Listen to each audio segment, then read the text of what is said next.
Բարև ձեզ հայեր ջան, այսօր ես կպատմեմ արշակունների մեծ հայքի գահին բարձրանալը առաջինից երրորդ դարերում մեր թվարկության։ Նախ ասեմ, բաժանորդագրվեք իմ YouTube-յան ալիքին, մեկնաբանություններ եւ լայքեր թողեք տեսահոլովակների տակ, որ ավելի հետաքրքիր պատմություններ պատմեմ հայ ազգի մասին եւ մանրամասն ներկայացնեմ, թե ինչ սխալներ են գործել հայոց արքաները, որ հասել ենք այսպիսի արդյունքների եւ հետագայում ավելի մանրամասն կպատմեմ ես արքաների մասին, քանի որ ներկա պահին Արտակ Մովսիսյանի գրքով թռուցիկ պատմում եմ բոլոր արքաների եւ արքայական տոհմերի մասին։ Շնորհակալություն նախորդ դիտելու համար։ Առաջինից մինչև 52 թվականները մեծ հայքը գտնվում էր հռոմեա-պարթևական պայքարի թատերաբեմում եւ հայոց գահի վրա իշխում էին Հռոմի եւ պարթևների դրածոները։ Այս կեսդարյա ժամանակահատվածում տեղի ունեցավ մեկ տասնյակ իշխանությունների փոփոխություններ, որի շնորհիվ հայ ազգը աշխարհաժողովի օգնությամբ կարողանում էր փոփոխել եւ իր ցանկացած արքային նշանակել, եւ սա այդ վառ ապացույցն է, որ մեկ դար մեր թվարկությունից առաջ 2 թվականից մինչև 52 թվականից սկսած հայերը պայքարել են իրենց հայ մտածելակերպով, հայ շարժու ձևով, շահերի մասին մտածող արքայի նշանակելու համար, եւ այս պայքարի շնորհիվ շատ արքաներ, շատ հայ արքաներ իրենց պայքարն են մղել եւ օգուտ պարթևների եւ օգուտ հռոմեացիներից, սակայն ի վերջո պարթևական հայ ծագում ունեցող արքայից Տիգրան կամ պարթև Վաղաշ առաջին արքայի առաջինը նստեց հայոց գահին։ 52 թվականից հայոց ավագանների համաձայնությամբ պարթև Վաղաշ առաջին արքան եղբոր Տրդատը մտավ Հայաստան եւ հայոց իշխանների հետ վտարեց հռոմեական դրածո վրաց արքայական Ռադամիզդին։ 53 թվականին Ռադամիզդը հռոմեական զորքերի օգնությամբ վերագրավեց իշխանությունը Հայաստանում, սակայն 54 թվականին Տրդատը պարթևական զորքերով վերստին տիրեց մեծ հայքի գահին, որի պատճառով սկսվեց հռոմեա-պարթևական տասնամյա պատերազմ։ Հռոմի Ներոն կայսրը արևելք ուղարկեց Կորբուլոն զորավարին, որը 58 թվականին գրավեց Արտաշատը։ Պարթևների հիմնական ուժերը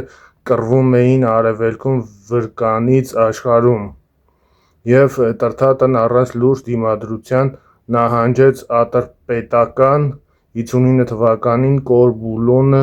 ավերեց Արտաշատի պարիսպները, ապա գրավեց Տիգրանակերտը, ինչի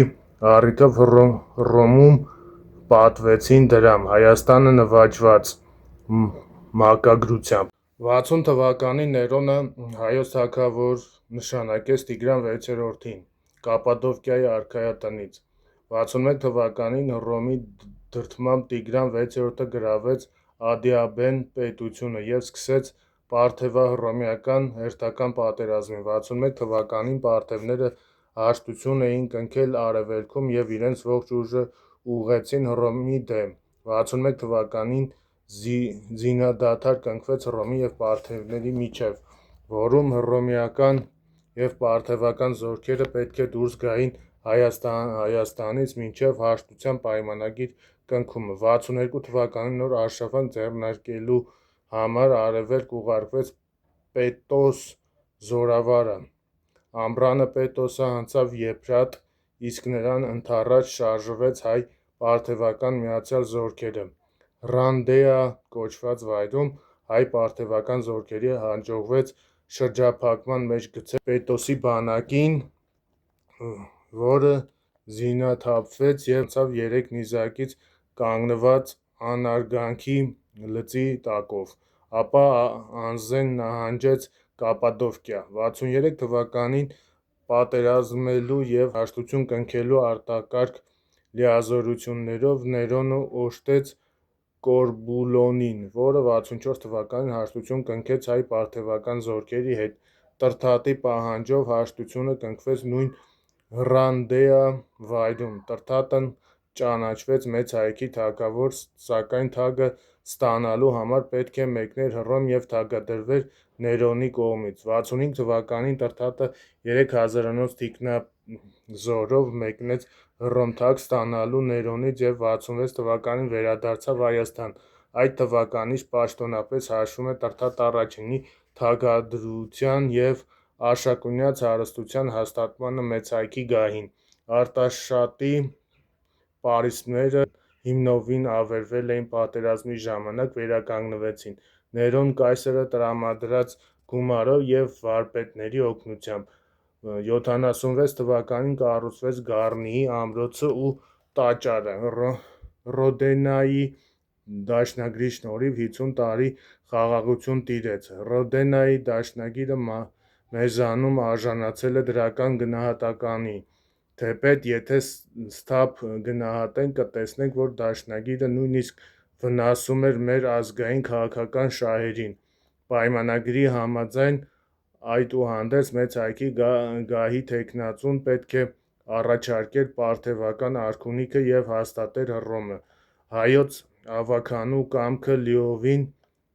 անտեսվում էր։ Բացի այդ, նման պայմանը հնարավորություն էր տալիս երկու հարևան գերտերություններին ոչ միայն միջամտելու Հայաստանի ներքին գործերին, այլև հայոց գահին խնդիրները շահարկելու ըստ իրենց պետական շահերի, ինչը որ տեղի ունեցավ պայմանագրի կնքումից կես դար չանցած։ Տրթատ I-ին հաջորդած Սանաթրուկ արքան իշխեց մինչև 110 թվականը։ Նրա մահից հետո պարթևները արքունիքը Հռոմի համաձայնությամբ պարթև արքայազն Աշխադարին նշանակեցին հայոց թագավոր։ 113 թվականին Պարթևստանի նոր արքա Խոսրովը առանց հռոմեացիների համաձայնության գահընկեց արեց Աշխադարին և հայոց թագավոր նշանակեց նրա եղբոր Պարթևամասարին։ Դա հռոմեացիների կողմից դիտվեց իբրև Հռանդեայի դաշնագրի խախտում, և Տրայանոս կայսրը առիթն օգտագործելով և 114 թվականին պատերազմ սկսելով նվաճեց Հայաստան ու հռչակեց հռոմեական պրովինցիա։ 117 թվականին Տրայանոսի մահից հետո նոր կայսր Ադրիանոսը հասկանալով, որ նախորդի թույլ տված ռազմավարական սխալը, դաշնագրի կնքեց պարթևների հետ և հայոց թագավոր ճանաչեց Սանաթրուկի որդի Վաղաշ I-ին 117-140 թվականներին։ Երկրորդից երրորդ դարերում Հայաստանը որպես կռվախնձոր էր մնում հռոմեա-պարթևական պատերազմների թատերաբնում։ Վիճակը փոքր ինչ փոփոխվեց երկրորդ դարի վերջին, երբ Վաղաշ II-ը կարողացավ Մեծ հայքում Արշակունիների իշխանությունը դարձնել ժառանգական։ 211 թվականին Կովկասյան լեռնականների դեմ պատերազմում Վաղաշ II-ը զոհվելուց հետո նրան փոխարինվեց որդին՝ Խոսրով I-ը։ Հայաստանի պատմության համար վճռական նշանակություն ունեցավ 224-226 թվականների Պարսկաստանում կատարված պետական հեղաշրջումը։ Արշակունիներին այնտեղ փոխարինեցին Սասանյանները։ Պարթև արշակունիները ապստամբեցին Հայաստանում, ուր իշխում էին իրենց ազգակից հայ արշակունիները։ Սկսվեց պատերազմների նոր շղթա։ Պարսկաստանի գահի համար արշակունիները պայքարում էին Սասանյանների դեմ։ Փաստորեն, երբ խնդիրները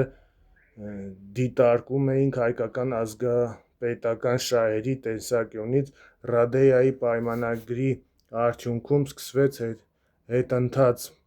խորացում։ Երկու արքայատների պայքարում էին հանուն Պարսից գերագույն գահի, իսկ արդյունքում ավերվում էր Հայաստանը, և տասնյակ հազարավոր կորուստներ էին կրում հայ ժողովուրդը։ Եվս մեկ բան ասեմ, որ պարթև արշակունիները ոչ թե պարսկական ծագում ունեին, այլ հայկական ծագում ունեին։ Նրանք 500 տարի առաջ հենց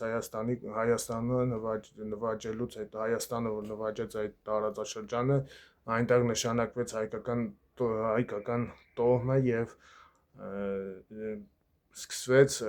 Արշակունների այդ դինաստիան, նաեւ հնարավոր է Արշակունիները երվանդական ծագում ունեցած լինեն։ Սա եւս հնարավոր է, քանի որ այս տարածաշրջանում մի քանի թագավորություններ ունեցել են երվանդական արքաների տոհմի ճյուղեր եւ հնարավոր է նաեւ այդ ամենը եղած լինի, որտեվ պարթևական այդ թագավորները հենց հայկական ծագում ունեն եւ Արշակունի արքաները հայոց գահին չէին բազմի, եթե նրանք հայկական ծագում չունենային։ Սա է ամբողջ խնդիրը, որ հայոց արքային դառնում հենց Արշակունի դինաստիան եւ հետագայում ես կասեմ ինչու է այդպես եւ ավելի կմանրամասնեմ այդ խնդիրը հենց այդ թվականների մասին պատմությամբ։ Հռոմը ամեն ինչ անում էր, որ մեծ հայքի գահին մնա Արշակունիները հաշվարկը պարզ էր, քանի դեռ Արշակունիները գահին են Հայաստան ինքնըստինքյան թշնամի էր Սասանյան Պարսկաստանի հետ։ Այս պարզ իրողության անտեսելով մեզանում այդ շրջանի վերաբերյալ միամիտաբար, եթե չասենք տգիտությամբ, ստեղծվեց բարեկամ հռոմեացու եւ թշնամու պարսիկի կերպարները։ Պարսիկները իրենց հերթին անում էին ամեն բան հայերին իրենց կողմը գրավելու համար։ Բավական էր միայն նշել, որ 252-ից 298 թվականներին Սասանյան արքունիքը մեծ հայքի գահին բարձրացրեց 4 գահակալների, այդ թվում պարսից թագաժառանգ Որմիզդ Արտաշերին։ Վերջինս շենացրեց Հայաստանը, միաժամանակ ակտիվ պայքար մղվեց հելլենիստականության դեմ եւ երկրում տարածեց զրադաշտականությունն ու պարսից մշակույթը։ Այդ ընթացքում մեծ հայքի թագավորությունը հայտարարվեց Սասանյանների երկրորդ թագավորություն, ինչպես Արշակունյաց օրոք էր։ Հռոմի եւ Պարսկաստանի պայքարները մեծ հայքի ու տարածաշրջանում գերիշխանության համար ավարտվեց 297 թվականին, երբ Բասեն գավառի Օսխա գյուղի մոտ պարսից Ներսե արքան պարտություն կրեց հռոմեացիներից։ Գերիների թվում էին ոչ միայն մեծ թվով պարսիկներ, բարձրաստիճան պաշտոնյաներ, այլև թագավորի կանանացը։ Տիկնաց տիկնոջ հանդերձ 298 թվականին կնքվեց Մզբինի հարթության 40-ամյա պայմանագիրը, որով մի շարք տարածքներ անցան Հռոմին եւ գերիները վերադարձվեցին։ Տրթատ III, որը վայելում էր Հռոմի դիկտատի